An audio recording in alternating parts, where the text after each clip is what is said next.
guys. So good to have you back for another episode of Evolve. I am your host, Monette Brann-Natta. And before we begin the show today, I want to acknowledge something that happened last night. For about 1 hour, many people sat rapt and attentive as we watched history unfold. I won't lie to you and say that I didn't sob the whole way through, because I did. I watched President Obama, who had my heart years before he had that prestigious title of president. I watched him in a bittersweet moment call us to action.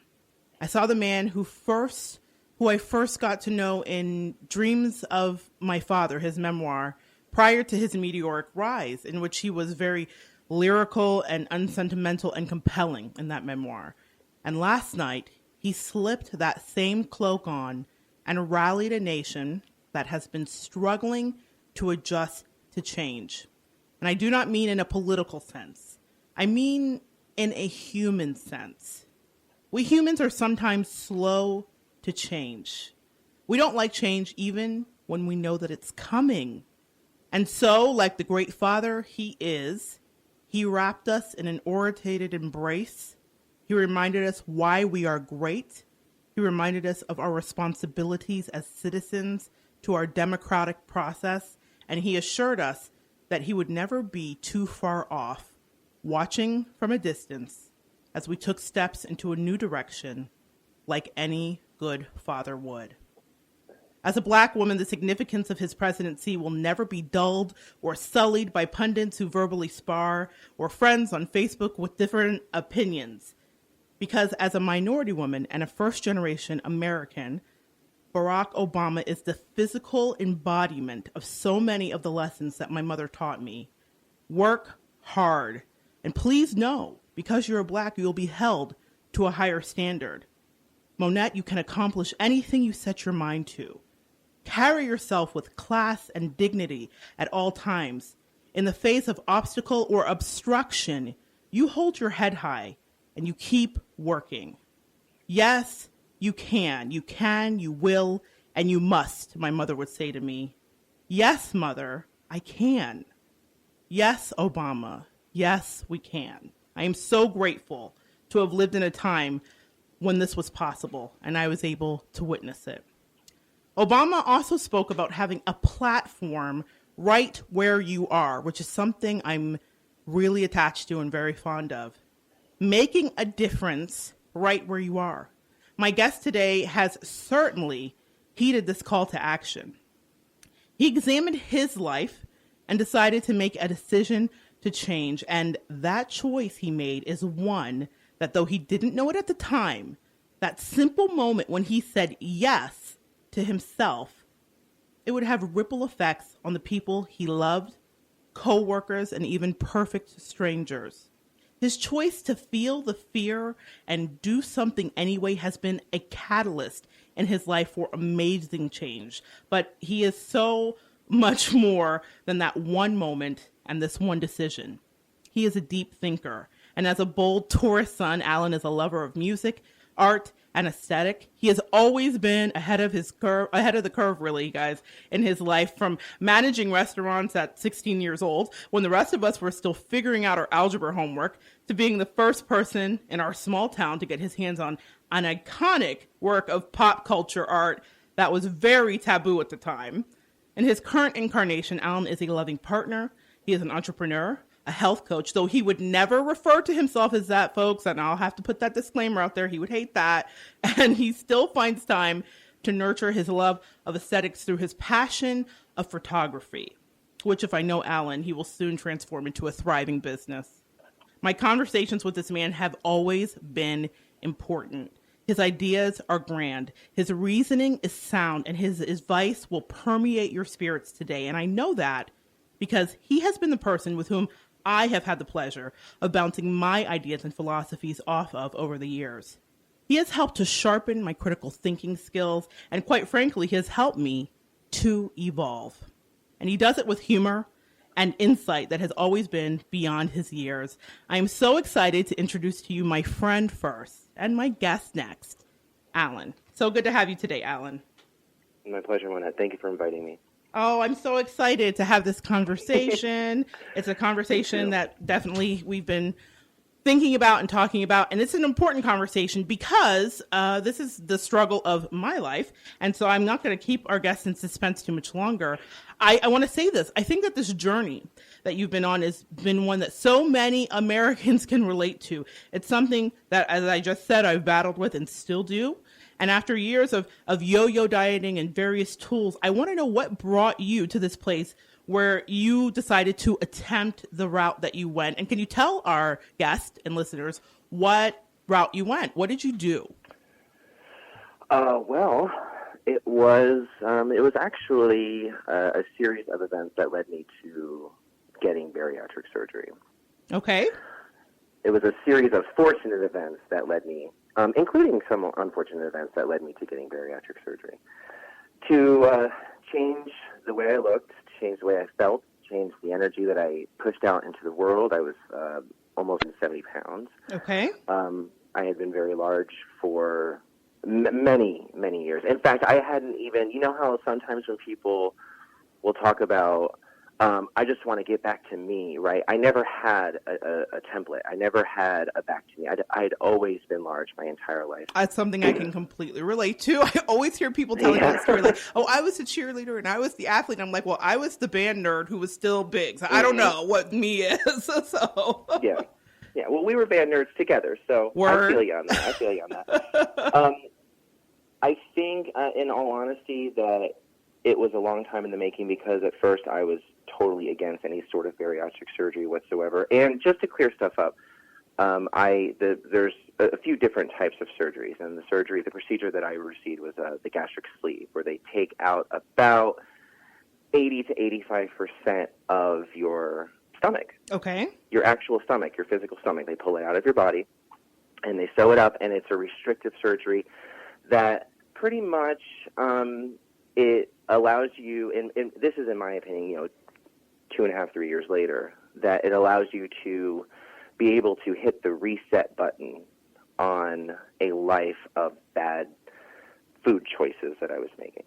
Right. And so that's interesting because a lot of people say that there is no ability to hit the reset button, that if you have adult thinking in food, that's it. There's even support groups for it. So how did you know that you wanted and could hit a reset button? Besides the mechanics of the surgery, I get that. But what made you think this might work for me? Well, okay. It was kind of a process. So I'll start from the beginning and I'll work my way through it. Initially, I was completely against any sort of bariatric surgery at all. In 2007, a friend of mine went into the hospital and she got a gastric bypass. Right. And at the time, those were very popular. Right. So, and she had complications from that surgery, and she ended up sadly passing away. Oh my. So my initial, my first impressions of this were that it was dangerous and that I should avoid it at all costs. And also at the same time, when you're heavy, I don't think a lot of people realize this, that when you're heavy, you're almost, I always felt like I was on a diet all the time. Yeah. I felt like I was on some sort. I remember being in high school with you and talking to you about the cabbage soup diet, and I've done the Atkins diet, and I've done the South Beach diet, and I've done the paleo diet, and which I've had varying degrees of success with each one of them. Right. However, I was starting to become fatigued. I was in my early 30s, and I was starting to become fatigued about the direction. I had just felt like I was always in some state of restriction,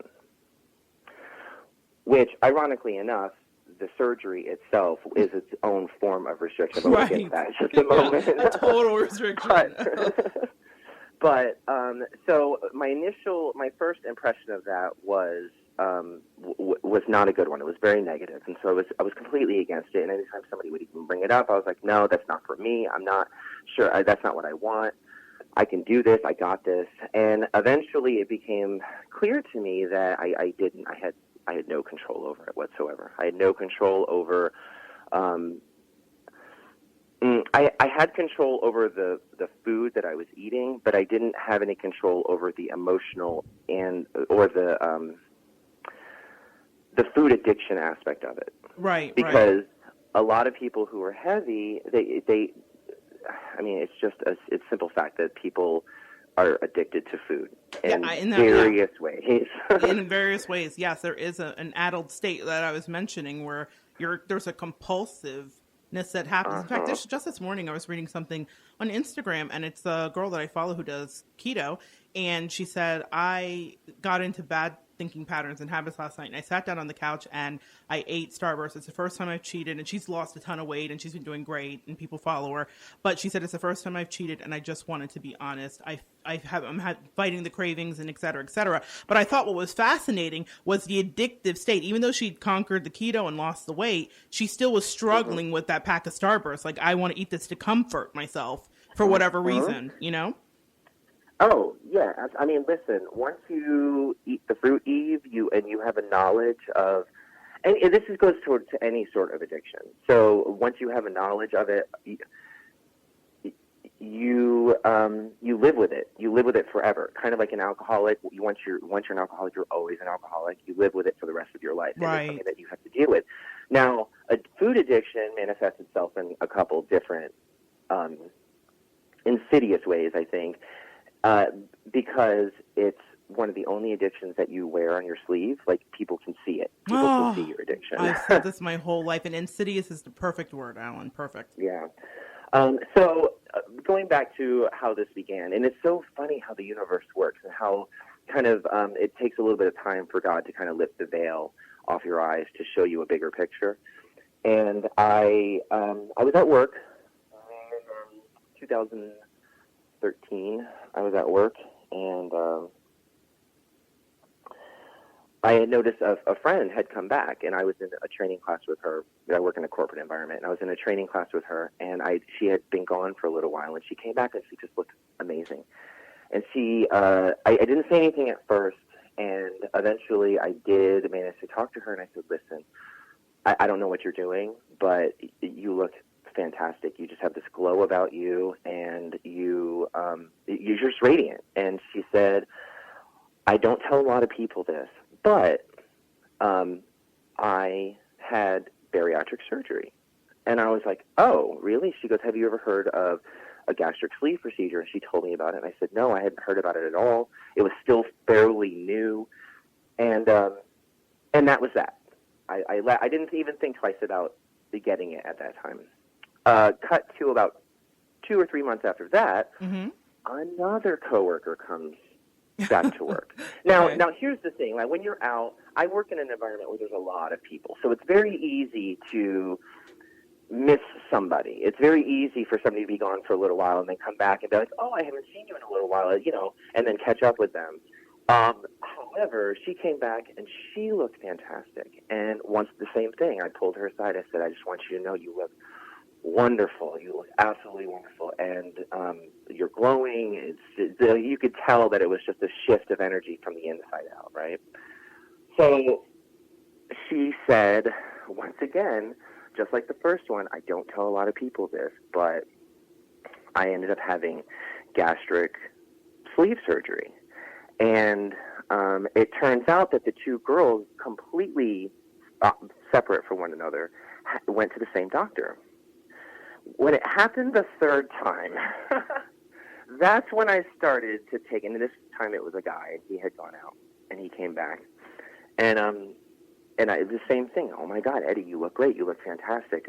What's going on? What's your secret? What are you doing? Because, you're always asking people what works for them. I know. Well, we should be finding what works for us. We're always asking people what works for them. 100%. So he said the same thing. Total coincidentally, it was the same doctor. Now, I live in Atlanta, Georgia, and we have thousands of doctors, probably within a 10 to 15 mile radius. Yeah. I mean, there's doctors all over the place. Right. This was just the universe unfolding this to me. They said, I went to this doctor, and then I asked his name. I said, oh, that's the same doctor so-and-so went to, and so-and-so went to, and then all of a sudden it just clicked in my